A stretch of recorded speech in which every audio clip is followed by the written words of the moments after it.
কিরে বন্ধু, তোর কি হয়েছে? না কিছু হয় না কেন? 3 দিন ধরে বাইর যাস না। ভাবি আমারে কইলো 3 দিন ধরে বাইরে আস না, ঘটনা কি? 3 দিন তোর ফোনও বন্ধ, আবার আজকে ফোন দিয়ে জঙ্গলের মধ্যে আমার আনাইলি, ঘটনাটা কি রে?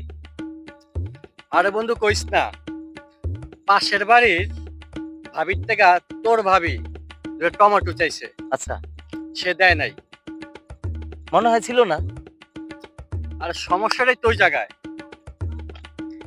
দেয় নাই দেখা তোর ভাবি একটা লাভ লেটার লেখা পাশের বাড়িতে পারে। আচ্ছা, আর পাশের বাড়িটা কার জানোস? কার? আমাদের থানার নতুন ওসি। ওসি সাহেবের বাসা? হ। তারপর কি হলো? তারপর ওই লেটারটা ওসি সাহেবে পাইছে। হ্যাঁ হ্যাঁ, পাওয়ানোর পরে তার বউরও তো ইচ্ছা রকম দোলাই দিছে। আচ্ছা আচ্ছা, তারপর বন্ধু আমি কি করবো, চুপে চুপে জঙ্গলের ভিতরে এসে বসে রয়েছি। কোন সময় যদি আমার উপরে বিপদটা আসে বন্ধু। আমার একটা প্রশ্ন আছে বন্ধু। কন। ভাবির লগে কি আপনার শত্রুতা আছে? আমার কাছে তো মনে হয় এক ডিলে ভাবি 2 পাখি মারছে।